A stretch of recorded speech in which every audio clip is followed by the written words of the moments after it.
Good morning. Good morning. I hope this finds you safe and well because that is the most important thing. I'm dealing with a crisis for my elderly mother's health, helping my sister with that at the moment, and it really brings it home. If you have health, you have wealth. Anyway, let's have a think about what we've got for you today. Well, first of all, really interesting news on the UKCA mark complications. As you're probably aware, UKCA mark is not going to be as important as we thought, at least for a while, because the UK is unilaterally going to accept the EU CE mark going forward.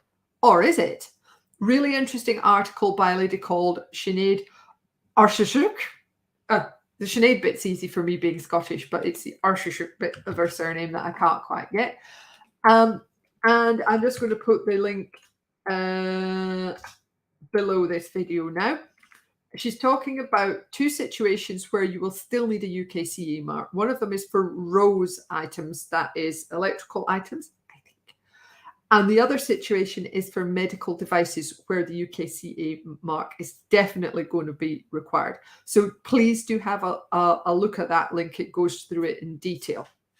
Purely for chemicals, however, and for things like PPE that also affect us in the chemical industry, we will be able to accept things that have got only the CE mark going forward.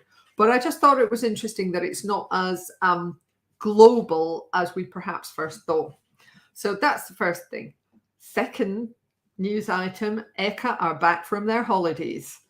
Many thanks to Phil Rowley, one of our regular newsletter readers who keeps me up to date with a whole pile of information, which I really appreciate, particularly when we've got a crisis on, as you can imagine. Anyway, the ECHA weekly newsletters are back up running, and as part of that, they have announced that there's yet another SVHC proposal. Now, that's the proposal for putting things onto the SVHC list. And I will just put a link to their weekly newsletter here. Now they're back at work. Of course, we can expect even more stuff piling out from them because the rate of change from the EU at the moment seems to be absolutely massive. The third thing, thanks to Phil and also to a new contact of mine from the USA, we've had an alteration in Prop 65. We've had some more additions for things that may perhaps cause cancer or that California believe may have caused cancer. So if you're dealing in the USA and selling into California in particular, you do need to keep an eye on that one. And finally, just because there's so much happening, we still need our reasons to be cheerful. So we've got another Mitchell and Webb for you. This time it's Holmes and Watson. There we are, which kind of brings me back to my mother, by the way, because she's a big fan of Jeremy Brett as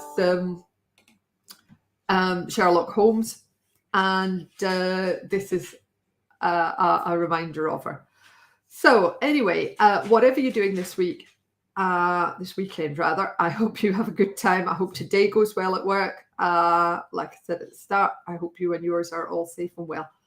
I look forward to chatting to you again next week when hopefully things will have calmed down in everybody's world. Take care of yourselves. Bye.